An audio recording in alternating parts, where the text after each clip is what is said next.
I've been a flight attendant for nearly 12 years, and over that time, I've seen just about everything. Medical emergencies, sudden turbulence that had even the toughest passengers gripping their armrests, and moments that made me question whether I'd ever be the same after. But no matter how many years I spent in the skies, nothing could have prepared me for what happened on Flight 812 from New York to Miami. It was a Thursday afternoon, and like any other flight, the crew was going through the motions. There was nothing extraordinary about it, at least not yet. We had a full flight, and the atmosphere was typical. Passengers settling into their seats, a few adjusting the overhead bins, and me checking in with the crew to make sure everything was in order. The plane was an Airbus A320, sleek and reliable. The captain, Roberts, was in his late 40s, experienced and calm as usual. His first officer, Kelsey, was in her early 30s, a strong presence with a sharp focus. We all went through the usual pre-flight routine, from emergency equipment checks to ensuring the passengers were safely buckled in. The weather was clear, no turbulence was expected, and everything seemed perfectly routine. At 2 p.m., we pushed back from the gate at JFK, 2 minutes ahead of schedule. The engines roared to life, and we made our way down the runway. I always loved the moment of takeoff, the excitement of the plane leaving the ground, the sky unfolding before us. I was in the galley, preparing for our initial beverage service, and everything was going smoothly. The captain made his usual announcement over the intercom, letting everyone know we had clear skies and a smooth flight ahead. It wasn't long before we reached cruising altitude.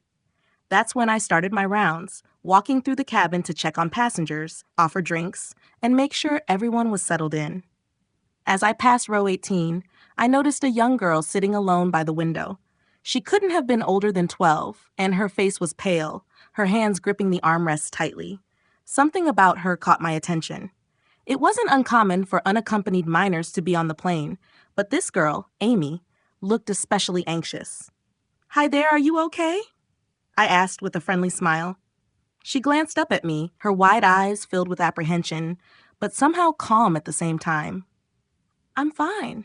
Just a little nervous," she said softly. I knelt beside her seat to get on her level. "What's your name?" I asked. "Amy," she replied, her voice quieter now but still steady. "Well, Amy, I'm Sarah. I'll be checking in on you every once in a while, okay? Just press the button if you need anything at all." She nodded, a faint smile crossing her lips. I made a mental note of her seat number and moved on. It was just another routine moment, another unaccompanied minor to keep an eye on during the flight. But as I continued my rounds, I couldn't shake the feeling that something was different about this flight. Maybe it was Amy's calmness, despite her nervousness, or maybe it was just the fact that I had no idea how much that small moment would change everything. About an hour into the flight, I went back to the cockpit to bring the pilots their meals. I knocked and waited for a moment before Kelsey opened the door. Her face was ashen, her usually sharp eyes dull and unfocused. "You okay?" I asked, concerned. "Just a little queasy," she said, her voice barely above a whisper. "I think it's the food. I'll be fine." I nodded, handing her the meal. But before I could leave, Captain Roberts turned toward me, gripping the armrest with one hand, his face pale and clammy. "Sarah, I don't feel so good," he muttered, his voice strained. His usual confident demeanor was gone, replaced by something far more unsettling. I took a step forward, concerned. "What's going on?" "I don't know," he said, his face grimacing. "Nausea, dizziness, just really off." Kelsey, too, was rubbing her stomach now, looking unwell. The unease in the air was palpable, and a knot began to form in my stomach. This didn't feel like just bad food. "We need to get the medical kit," I said, backing out of the cockpit.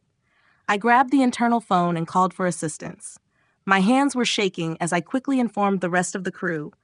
"Code red. Both pilots are incapacitated. If there's anyone with medical experience or pilot training, come forward immediately." Seconds ticked by, each one feeling heavier than the last. It was one of those moments where time seemed to stretch, and I had no idea what would come next. I stood there, fighting to keep my composure, until a man in his late 40s stood up from row 12. He was wearing a business suit, his face set in determination, but there was a slight hesitation in his step. "I have private pilot experience," he said, voice firm, but I've never flown anything this big. Relief washed over me, but it was short-lived. I led him into the cockpit, hoping beyond reason that he could help. His name was Greg, and after a quick assessment, he admitted what we all feared. He wasn't qualified to fly a commercial jet. That's when I heard the voice, small and unexpected, from the back of the cabin. "I can fly the plane." I froze. I turned toward the voice, my heart racing. Standing in the doorway of the cockpit was Amy, the young girl from row 18. She looked calm, her wide eyes fixed on me with a quiet certainty that sent a chill down my spine. "I can fly the plane," she said again, her voice steady, almost like she was stating the obvious. I blinked, not fully processing what she was saying. "What?" I stammered, feeling the weight of the situation pressing down on me. "I've been learning with my uncle. He's a commercial pilot," Amy explained, her hands clasped together in front of her like she was waiting for approval. "He's been teaching me for years. I know how to fly. I can do it." My mind raced, disbelief and panic swirling inside me. This couldn't be real, a 12-year-old girl flying a plane. But her calmness, her confidence, made me hesitate.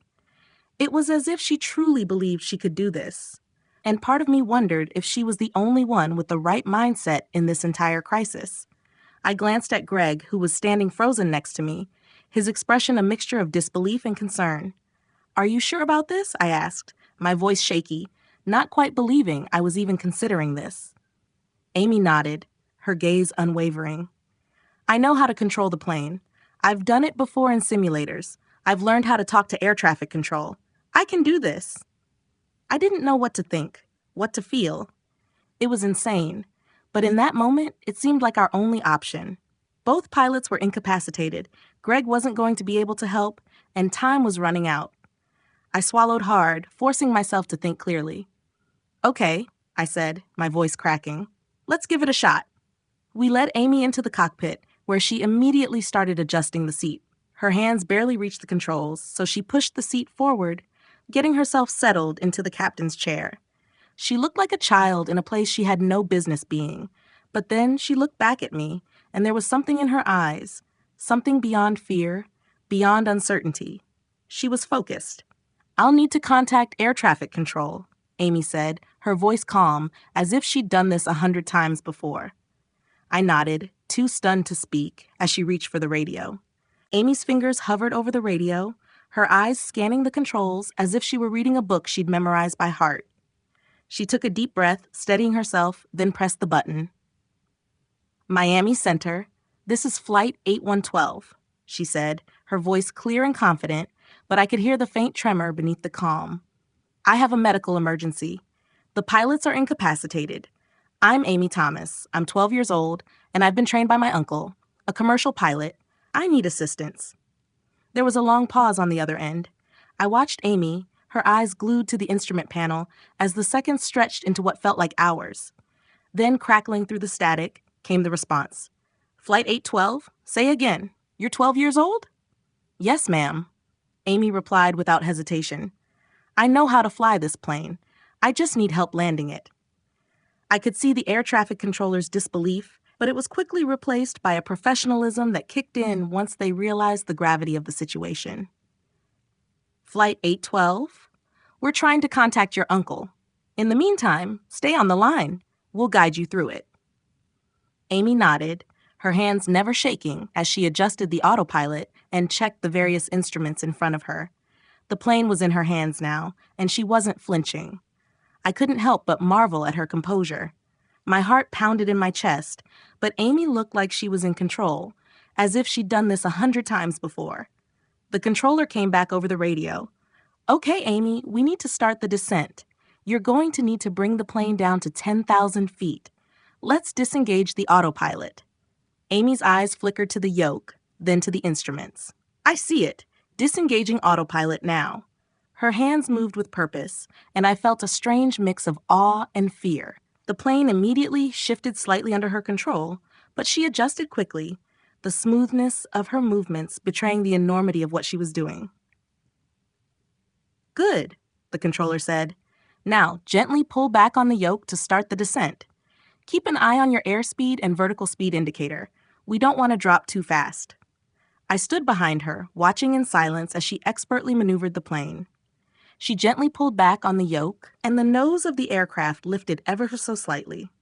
She adjusted again, making small corrections as she brought the plane into a steady descent. I couldn't believe it. Here was a 12-year-old girl flying a commercial jet, and she was doing it like she'd been in the cockpit her whole life. It wasn't perfect, but it was controlled, calm, and more than anyone could have expected in a situation like this. "Altitude's dropping," Amy said, her voice steady. "We're at 25,000 feet now, almost to 10,000. "Great job," came the voice from the controller. "Keep going. You're doing excellent." As the minutes passed, the plane continued its descent, and Amy continued to follow the controller's instructions. I could feel the tension in the cabin starting to build, though. The passengers didn't know what was happening. They didn't know who was flying the plane. There was no announcement yet, and they could feel the changes in altitude, the slight jolts as we descended. I took a deep breath, knowing I needed to address them soon, but for now, I focused on Amy. She was keeping the plane steady, her concentration absolute. She glanced up at me briefly, her face pale, but her eyes showed no fear, only determination. "We're almost there," Amy whispered, more to herself than to me.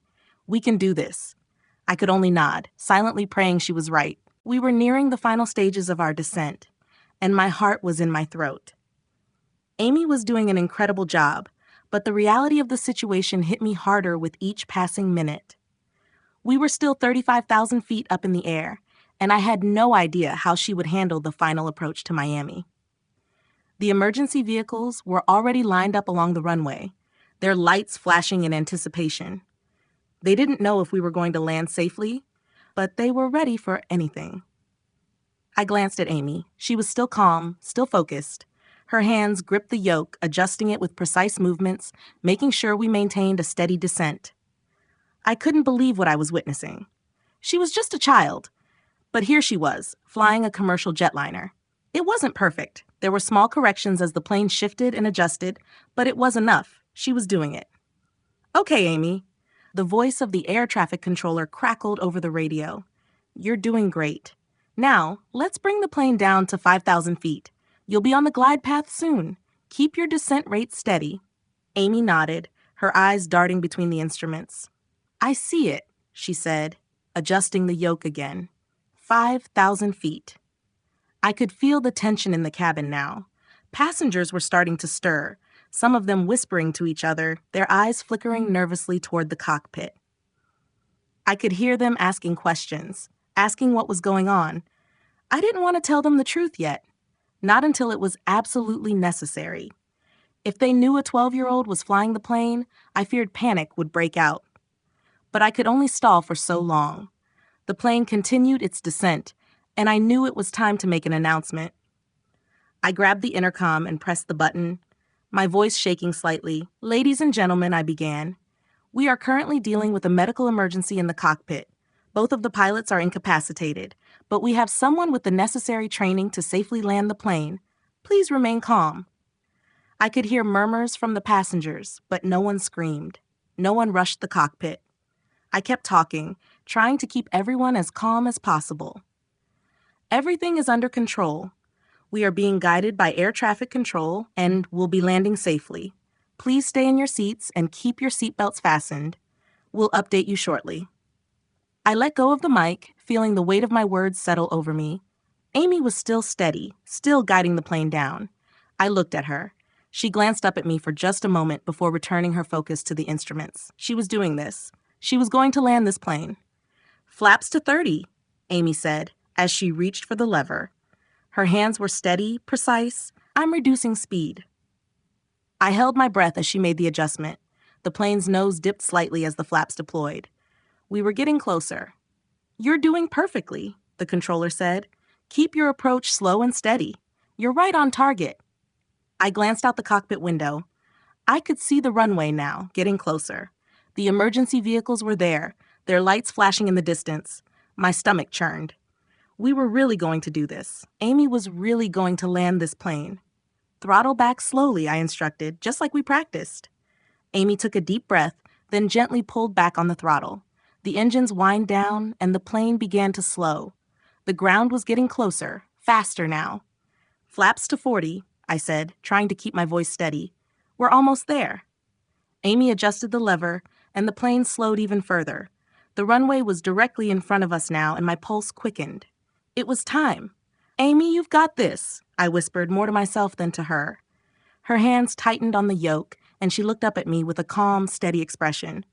"I know," she said softly. The final moments felt like they stretched out, time slowing down as we neared the runway.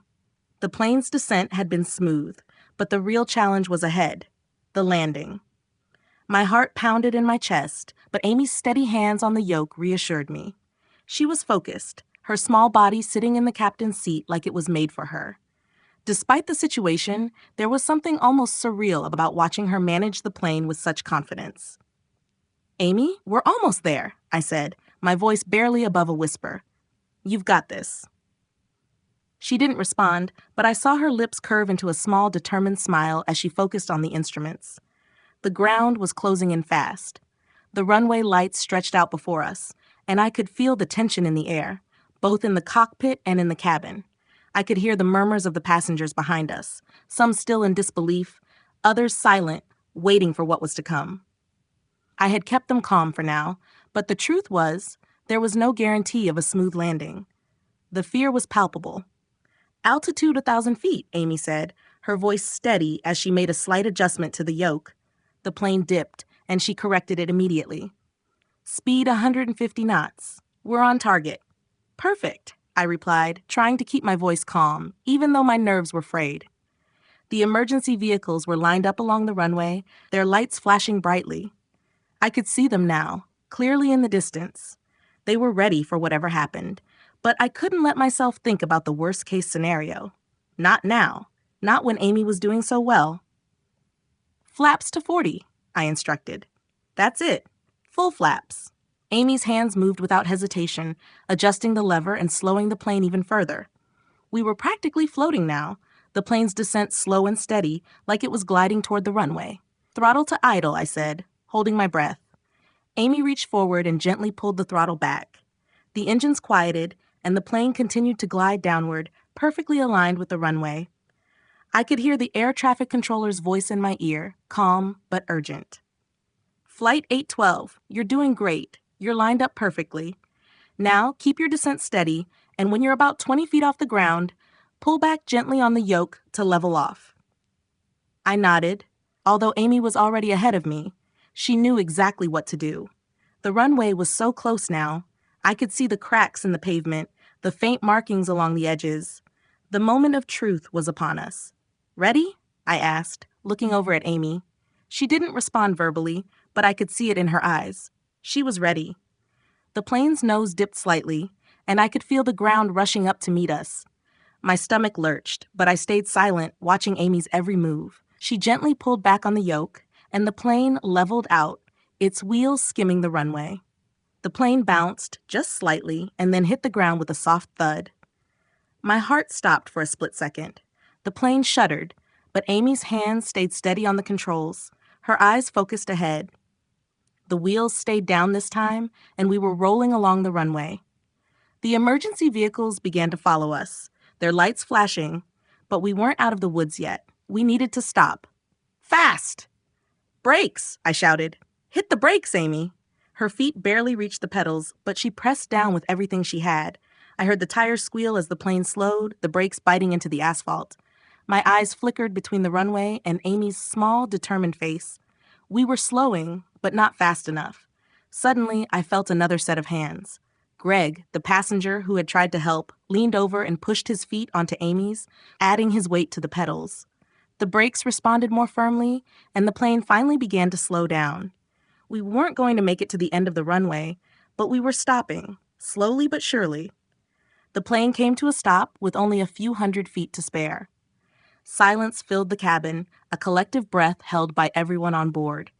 Then, all at once, the cabin erupted in applause. The sound was deafening, and I felt my chest tighten with emotion.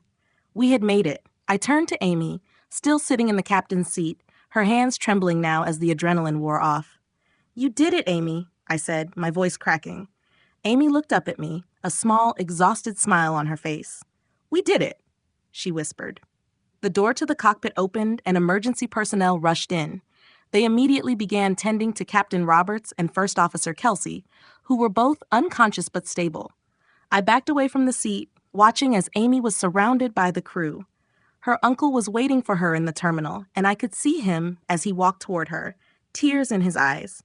Amy ran into his arms, and they embraced tightly, both of them crying, relieved, and overwhelmed by what had just happened. And as I stood there, I realized that the true miracle was not just that we had landed the plane. It was that Amy, a 12-year-old girl, had been the one to save us all. The days after the landing were a blur. The media couldn't get enough of the story. Amy became a household name, the young girl who had saved 147 lives with nothing but her calm, focused determination and a lifetime of training with her uncle. She was interviewed by news outlets, praised by politicians, and hailed as a hero. It was surreal to watch, and for a moment, I didn't know how to feel. Part of me was proud, of course. Proud of Amy for being the person she was, for stepping up when no one else could. But another part of me couldn't quite process the enormity of what had happened.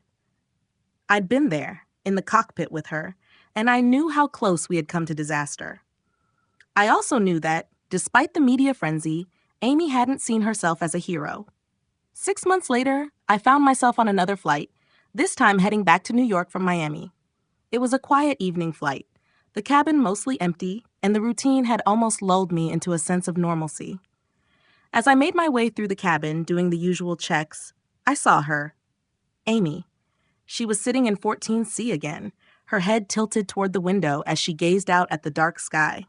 She was alone, unaccompanied as usual. I couldn't help but smile when I saw her. She looked almost exactly the same, except maybe a little older, her features sharper now, but her eyes still had that same calm, steady quality to them. I walked toward her and, when she looked up, I felt a wave of relief wash over me. Despite everything, she was still the same Amy. "Hey there," I said, taking a seat next to her. "How are you doing?" She smiled a little shyly. "Good. Just taking it all in, I guess." I nodded. "I can't believe it's been 6 months already. You're still flying solo, huh?" Amy shrugged, her smile softening. "Yeah, it's what I do. I love it." Her eyes flicked to the seatbelt sign as I gave her a curious glance. "And I get to practice for when I finally get my own pilot's license." I laughed. "You're going to be a pilot when you grow up, huh?" She nodded with a confidence that seemed beyond her years. "Maybe, but not yet. I'm still learning. Still have time." "Well, just don't take any more planes down without me there to help," I joked, and she chuckled, the kind of laugh that made me feel like the old Amy, the one who was once just a nervous girl on a flight.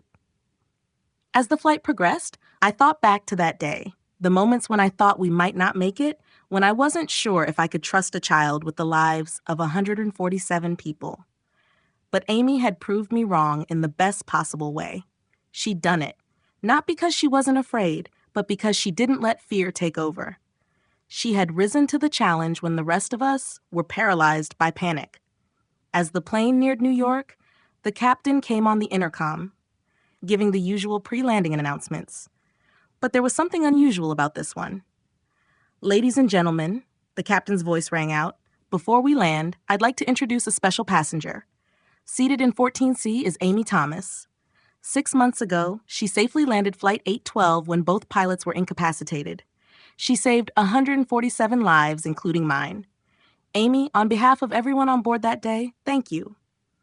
The cabin was silent for a moment, and then, like a wave, applause filled the air. People turned around to see the girl who had become a national hero. I saw Amy's face turn bright red as she looked down at her hands, clearly uncomfortable with the attention. She shyly waved, and for a brief moment, I saw the shy girl from the flight months ago, the one who had been nervous to fly alone.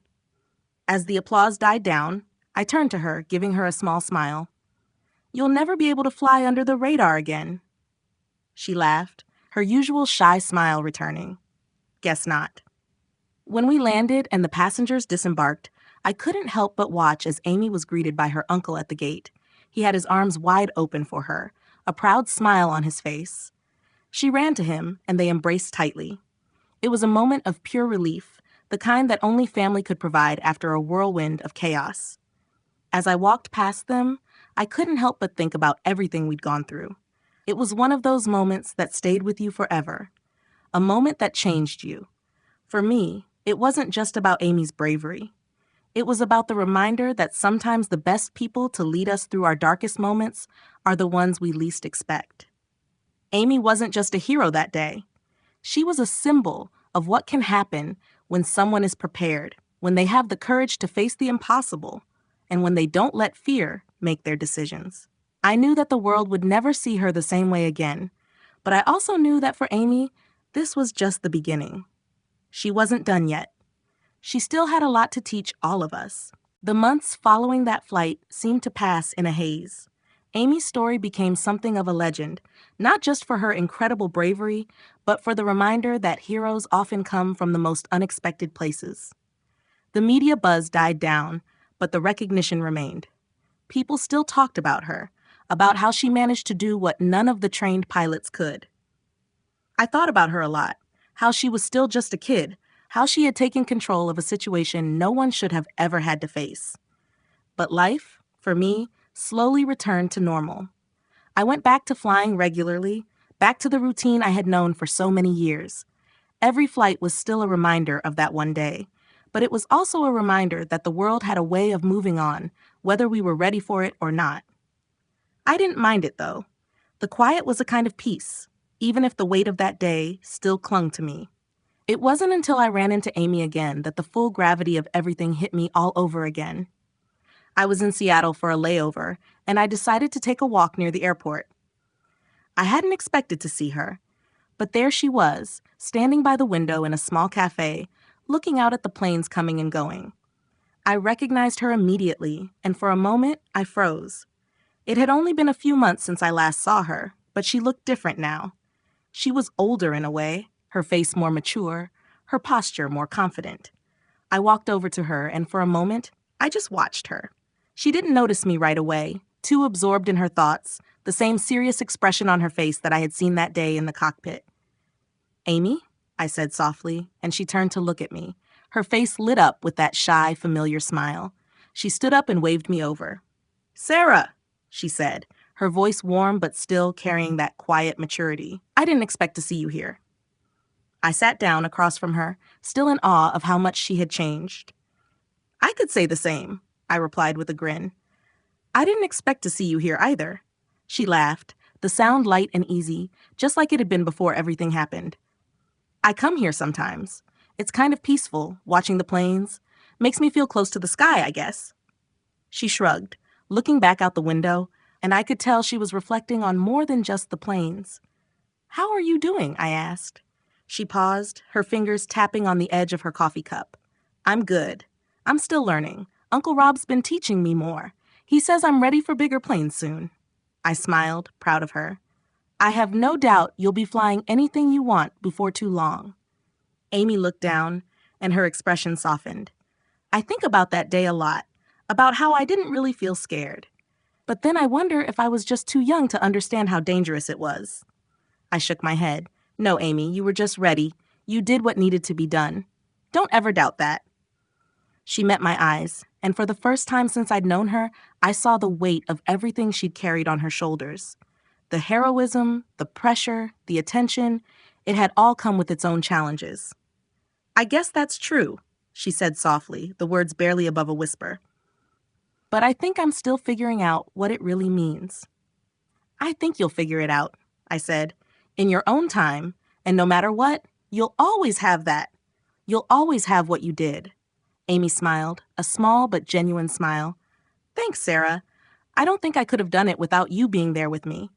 I felt a lump in my throat at her words. "You were the one flying the plane, Amy. I was just there to help." "No," she said, shaking her head. "You were there when I needed someone. That means more than you know." I swallowed hard, trying to fight back the tears that threatened to well up. I hadn't realized until then how much that moment, that terrifying, miraculous moment, had changed me too. It hadn't just been Amy who had stepped up. It had been all of us. And in that moment, I realized that the day we landed Flight 812 wasn't just about saving lives. It was about how together, We learned what it really meant to rise above fear, to step into the unknown, and to never give up. "I'll never forget what you did, Amy," I said, my voice thick, "and I'm proud of you." She nodded quietly, her gaze softening. "Me too, Sarah. Me too." And for the first time, I felt a peace settle over me, knowing that whatever the future held, we had all made it through that day together.